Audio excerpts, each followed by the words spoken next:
A Hasidic woman once recounted to Dr. David Pelkovitz the following story. She said that her daughter used to read on a weekly basis for a 61-year-old woman who had lost her vision. The little girl, fourth grade, fifth grade, learned that the woman was waiting to turn 65 in order to be able to afford the surgery that could correct her vision. The girl said she didn't want to wait, so she went to her classmates in school and took up a collection. And one day she tells her friend, 61-year-old friend, I got an appointment with the doctor for the surgery, and the woman can't get over it. The little girl leads the woman to the doctor, the ophthalmologist. When they get to the office, the girl says to the doctor, as they go into the examination room, I have the money. And she pulls out from her pocket an envelope containing $83 bills.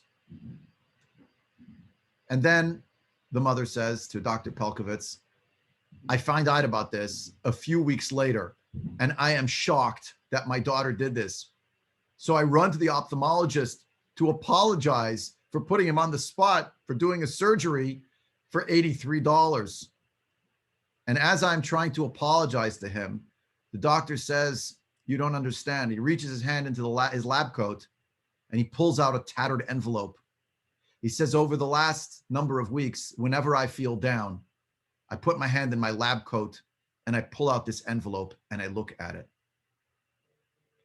We are this Shabbos going to be reading the section of the Torah known as Parshat Shekalim, the mitzvah of Machzit HaShekel. Today we have no more than a remembrance of same, the minhag of Zecher L'Machzit HaShekel.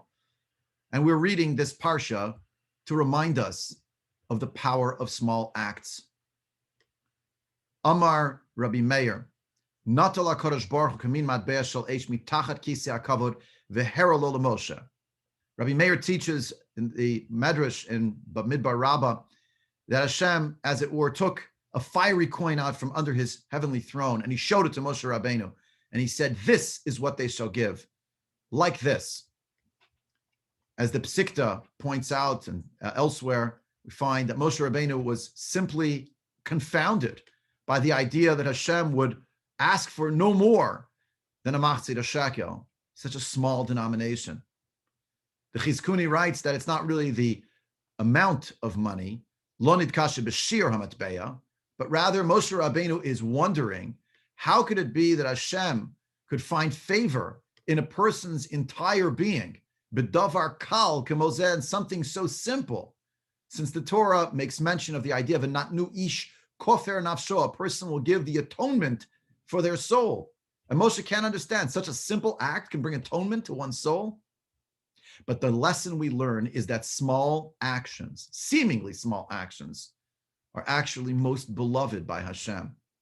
What seems like no more than a half coin is actually precious to Hashem. The Gemara in Sanhedrin and Daf Lamed Vav teaches us that the Sanhedrin, Hagadol in Yerushalayim, the 71 judges of the high court, would specifically seat themselves in a semicircle. This, says the Gemara, so they could see one another while they adjudicated the cases. But the Oev Yisrael, the Abdarov, notes that there's another reason. It's to remind the Sanhedrin Hagadol that for all of their wisdom and for all of their sense of responsibility and their ability to legislate takanot, enactments, and halachot, the Rabbanan, they're only half the circle.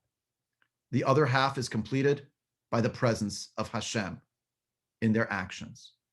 So whatever stage we're up to now, the seemingly small actions matter. It's true bein adam lamakom, between us and Hashem, and it's true bein adam lachaveiro. We do our part, and we hope that Hashem's presence will help us for the rest of it. When we call up a friend and we hear the friend say, wow, it means so much that you called. It's just the right time. I really needed that lift. That's what some others in other cultures may call serendipity. We call that hashgacha pratit, divine providence. Hashem helping us to help others, helping the circle to be completed. Now, sometimes we have to wait a long time to feel Hashem's involvement in arranging these opportunities for us, the sense that we've made a contribution. Esther, Hamalka, in the Megillah, is taken to the palace, according to the Megillah in chapter 2, in year 7 of Achashverosh's reign. And yet the great and heroic and miraculous events don't transpire until the 12th year. That means for 5 years, she was waiting and wondering, asking herself, no doubt daily, why am I here? And what am I actually supposed to accomplish? Here, basically, shut up indoors in this palace with no future. In the interim, the surreptitious Moda'ani, the Nagelwasser when no one was looking, the attempt to keep as many mitzvot as possible. The Gemara describes how she kept mitzvot, even though she was not allowed to tell anyone of her true identity. So who saw? Who cared? Hashem saw. Hashem cared. No doubt these seemingly small actions were beloved to Hashem. Even during the waiting period, the small actions make a great difference. What is the herald of Chodesh Adar? It's the parsha known as Parshat Shekalim, a call for small actions. The Machzit HaShekel soon becomes the gifts we give to friends of Mishloach Manot and to those in need of Matanot LeEvyonim.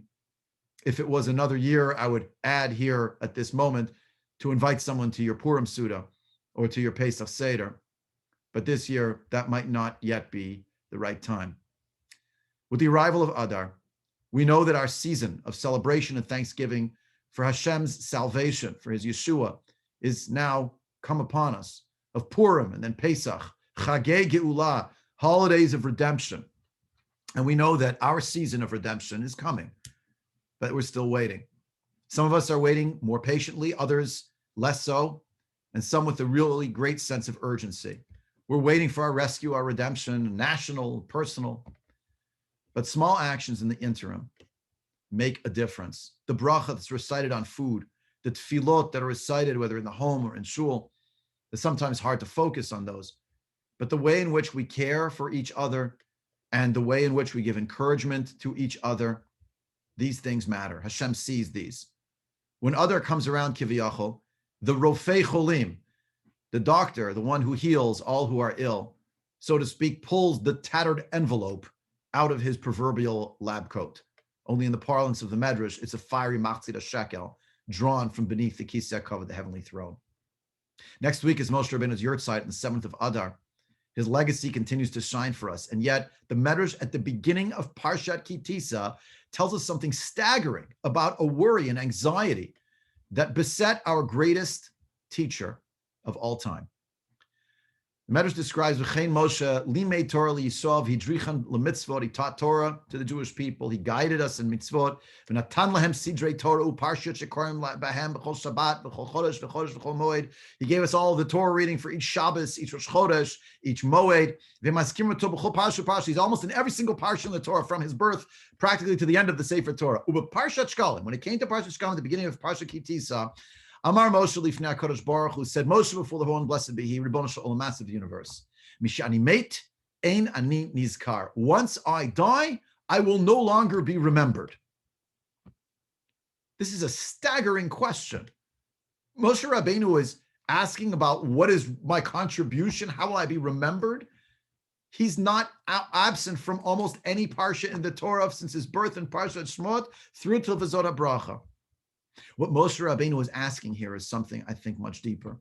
He's asking about what is his contribution beyond the formal instruction. Where's the visceral connection to his legacy, to his inspiration, his encouragement that he tries to give the Jewish people? And so the Medrash continues, Amar le HaKadosh Baruch Hu, Hashem reassures him as follows. Chayacha, by your life, Moshe, Kishem she'ata omid achshav v'noten lehem Parshat Shekalim, v'ata zokef et roshan, as right now you are going to teach them the parsha, the section of the Torah of Machzit HaShekel, Parshat Shekalim, v'ata zokef et roshan, you are lifting up their heads.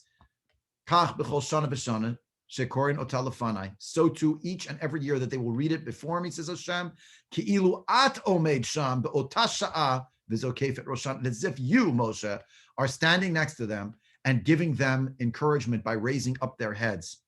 The Medrash goes on to say that's what it means in the Torah, why it doesn't say sa et rosh, but rather ki tisa et rosh b'nei Israel, you will raise up the heads of the Jewish people.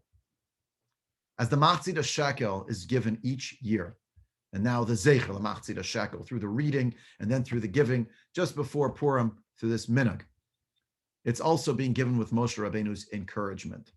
Don't despair of your seemingly small actions of mitzvah. We get chizuk from Moshe Rabbeinu, as it were.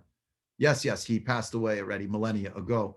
But when we read this mitzvah of Machzit HaShekel, at this time of year, we're reminded that it's as if Moshe Rabbeinu Kiviyachol is causing us to lift our heads and hold them high, to realize that these small actions, these mitzvahs, are so precious to Hashem. And may we feel the guiding hand of HaKadosh Baruch Hu to complete our Machzit HaShekel, to see that Hashem will close the circle for us if we will do these small actions with emunah and with simcha in Him. Shabbat Shalom and Chodesh Tov.